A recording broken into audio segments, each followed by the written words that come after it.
vẫn dùng một dây nguồn cấp thẳng vào đây. Đấy, một dây nguồn còn lại chúng ta tháo cái dây này ra nhé. Đây thì giả dụ như đây là mát thì đây là lửa chẳng hạn, hay là đây lửa đây mát, thì chúng ta có một dây chúng ta sẽ đấu vào cái tiếp điểm NC của nó.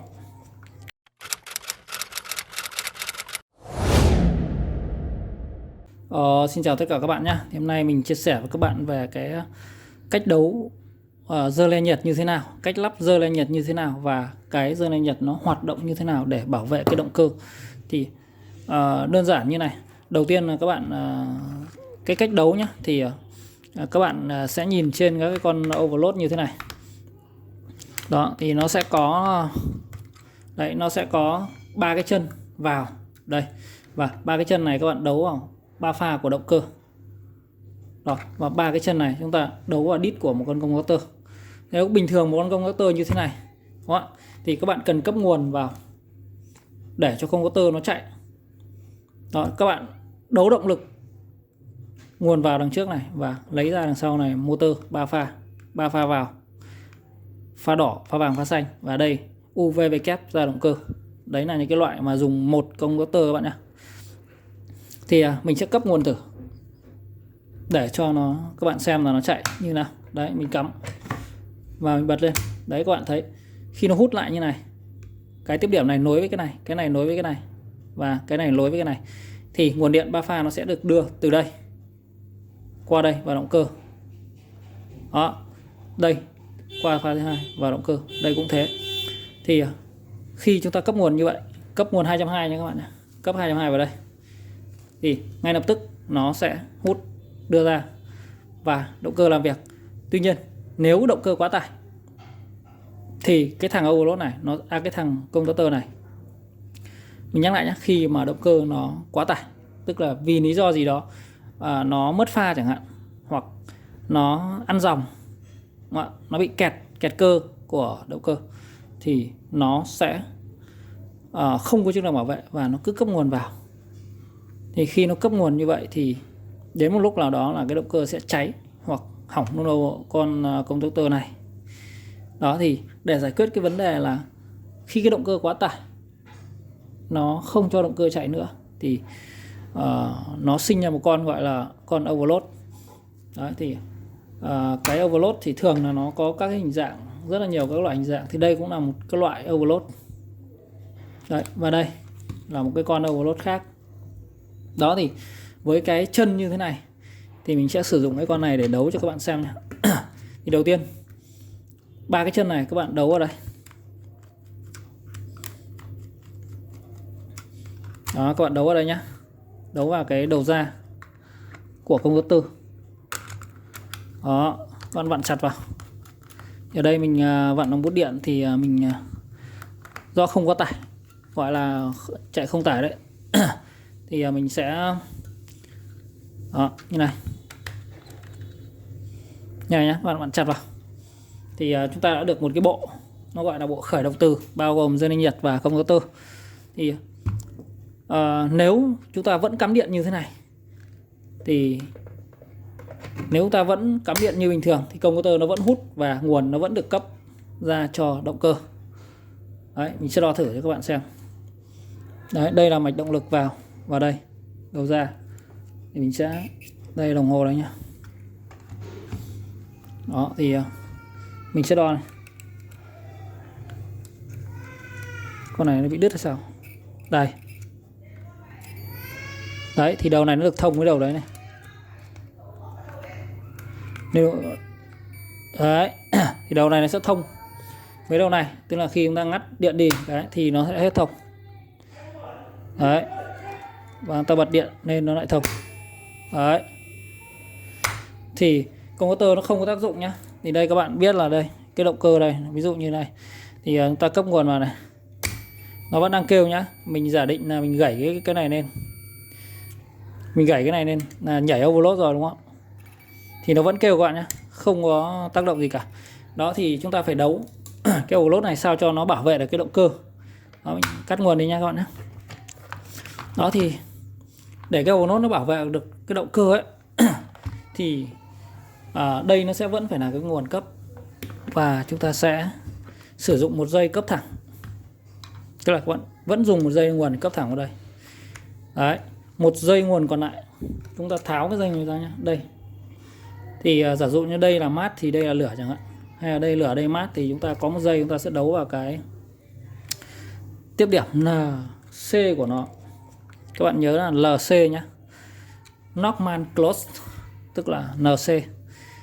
Thì sau khi đấu vào NC thì chúng ta sử dụng một cái dây khác, sử dụng một đoạn dây, chúng ta sẽ đấu vào chân còn lại của NC. Đấy. Và chân cái đầu kia của dây chúng ta đấu vào A2. Đó. Các bạn đấu vào A2 nhá. A2. Thì lúc này cái nguyên lý làm việc của nó là như thế này. Thì giả dụ đây là cái chân mà ra cái dây màu trắng này, thì nó đã được nối với một pha của cái điện kia rồi, pha lửa, pha mát. Thì mình cái ví dụ nó là pha mát đi. Thì cái này nó được nối vào dây trắng này, nối vào đây rồi. Thì thằng này đã được cấp một pha thẳng. Pha còn lại đây nó chính là cái dây đỏ bên đây. Đây nó là cái dây đỏ này. Thì nó được cấp qua cái tiếp điểm của thằng overload này. Và sau overload nó lấy ra đây. Đó, thì khi mà cái tiếp điểm nó tách ra, tiếp điểm tách ra thì đồng nghĩa việc thằng nguồn thứ hai này nó được tách ra khỏi thằng này. Và khi thằng tiếp điểm này đóng thì nguồn thứ hai nó được nối thông như này. Cái thằng này nó đóng là nối thông như này các bạn ạ. Đó, và nó sẽ đưa vào đây. Thì thằng này được cấp điện và hút. Và khi thằng này tách ra thì nó sẽ cắt thằng này ra. Đó, đơn giản là cái nguyên lý làm việc cũng như cách đấu của nó đơn giản như vậy thôi. Thì đấu overload là chúng ta đấu như vậy thì nó có tác dụng bảo vệ động cơ. Thì bây giờ mình sẽ cấp nguồn vào để các bạn thấy nó làm việc nhé. Đó, ta bật nguồn lên này. Đó. Thì lúc này cái công tơ nó đã hút nhá. Nó hút thì sau khi hút, ba cái pha điện lưới này nó được đưa vào ba chân ra của nó, đưa vào overload, và qua overload thì nó xuống động cơ. Nó này động cơ chạy. Động cơ chạy thì trên ba cái cuộn dây, hai cuộn dây ở trong hai cái pha của overload này, nó sẽ có dòng chạy qua. Và cái dòng chạy qua nó khi mà nó tăng thì nó tăng vượt ngưỡng thì nó làm nóng cái cuộn dây đó lên và nó tác động đến cái tiếp điểm, làm cho cái tiếp điểm đó nó nhả ra. Nó nhả ra thì nó dẫn đến là tách cái tiếp điểm này ra. Đó, nó rất đơn giản như vậy thôi. Thì mình sẽ tách thử nhé. Thì đây là cái nút test này. Test tức là giả định cái trường hợp mà quá tải. Thì khi mà rút ra thì cái overload này nó đã mất điện. Cái công tơ này nó đã mất nguồn. Đấy thì các bạn, đây. Thì lúc này chỉ còn bên này nhé. Đấy, hai bên đều có này. Thì có nghĩa là cái thằng này là lửa. Đó. Thì nếu mình đảo lại thì các bạn sẽ thấy là cái này mất điện. Đấy, khi mình đảo lại, đảo pha lại thì lúc này cái thằng này nó mát nhé. Thằng này mát thì nó sẽ không có này, không có điện này. Đó, và khi chúng ta cấp lại thì thằng này nó sẽ đỏ. Đó. Thì cái cách mà sau khi đấu xong các bạn test là chuẩn hay chưa thì các bạn cứ ngắt thử này. Nếu như công tơ mất điện, đồng nghĩa việc chúng ta đấu đúng, và sập xuống công tơ lại có điện, đồng nghĩa việc chúng ta đấu đúng. Thế còn nếu chúng ta rút cái này lên mà thằng này vẫn đóng nhá, thì đấy là chúng ta đấu sai. Đó, thì đấy là cái cách đấu của overload, nó cực kỳ đơn giản. Đấy, và cái sử dụng overload thì khi nó nhảy như này các bạn nhé, khi mà nó nhảy thì cái việc đầu tiên chúng ta cần phải kiểm tra đó là chúng ta kiểm tra cái dòng trên này. Đấy, cái dòng ở trên này này thì chúng ta đã chỉnh. Ví dụ chúng ta chỉnh thì nó đã sát với cái động cơ chưa. Thì ví dụ như động cơ của chúng ta là 2,2 kW thì thường dòng nó khoảng 4,6 A, đúng không ạ? Hai động cơ 1,5 kW thì dòng của nó khoảng 3,2 A. Đó, thì với các cái dòng như vậy thì chúng ta chỉnh ở đây nó đã gần đúng với cả động cơ chưa. Vì chúng ta chỉnh non thì cái động cơ nó hoạt động bình thường, nó cũng đã nhảy rồi. Cái thứ hai là nếu như chúng ta đặt ở đây chuẩn rồi thì nó có hai nguyên nhân xảy ra. Một là bản thân cái động cơ nó có vấn đề, tức là nó kẹt hoặc mất pha, hoặc bản thân thằng overload này nó lỗi. Đấy, nó lỗi các cái cơ cấu bên trong dẫn đến cái dòng chưa đủ nhưng nó đã ngắt. Thì chúng ta phải thứ nhất là kẹp dòng cái động cơ.